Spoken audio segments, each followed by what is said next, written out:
आता आली का लाईव्ह? हां विजय नमस्कार, मी दिनेश मराठे. आपण मुंबई प्रेस क्लब येथे आहोत. आपल्यासोबत आहेत senior most photo journalist JP sir, Jayprakash Kelkar JK sir.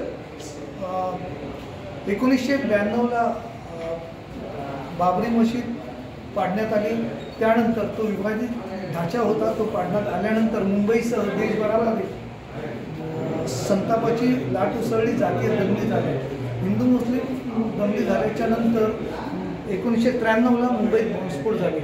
त्या बॉम्बस्फोटातलं त्या काळातलं अत्यंत विदारक चित्र जयप्रकाश केळकर सरांप्रमाणेच बऱ्याच फोटोग्राफरने आपल्या कॅमेऱ्यामध्ये त्याची दागता जर तुम्ही पाहिली तरीही एअर इंडिया इतकी दागता आहे.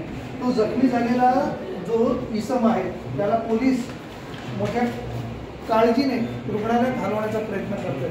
तर इथे जर पाहिलं तर आपला दादरचा प्लाझा सिनेमा, ह्या प्लाझा सिनेमाच्या इथे बॉम्बस्फोट झाल्याच्या नंतर तेथेही काही लोक जखमी झाली. अत्यंत विदारक दृश्य होतं.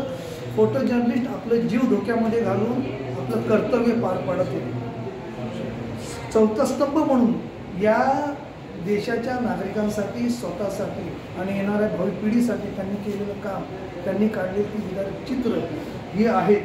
आज 30 ते 35 वर्ष झालेली आहेत आणि या काळामध्ये हिंदू मुस्लिम या दोन समाजांमधली ती दुभंगलेली मनं जुळता जुळता दोन तप जावी लागली आणि आज हा देश एकसंध आहे, स्थिर स्थावर आहे.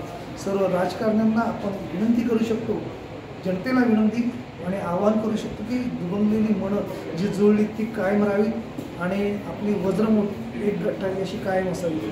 आता रमजान सुरू आहे, काही दिवसांनी ईद येईल. कालच होळी झाली आहे, पौर्णिमा झाली, रंगपंचमी झाली आणि येणाऱ्या काही दिवसात हिंदू नववर्ष गुढीपाडवत येणार आहे. सगळ्यांनी आनंदाने तो साजरा करावा. नवीन पिढीने एक गोष्ट लक्षात ठेवावी, ही जी चित्र आहेत ही त्यांच्यासाठी दीपस्तंभ म्हणून काम करणार आहेत. आपल्या हातून कोणतंही पातक घडू नये, वाईट घटना घडू नये. दंगलीसारखा हा जो कलंक आहे तो आपल्या जीवनात आणि आपल्या देशाला लागू नये याची परिपूर्ण काळजी घ्यावी. एवढंच व्यक्त होत JK सरांना मनापासून शुभेच्छा देतो. थँक्यू सर, तुम्ही काढलेल्या फोटोबद्दल अभिनंदन.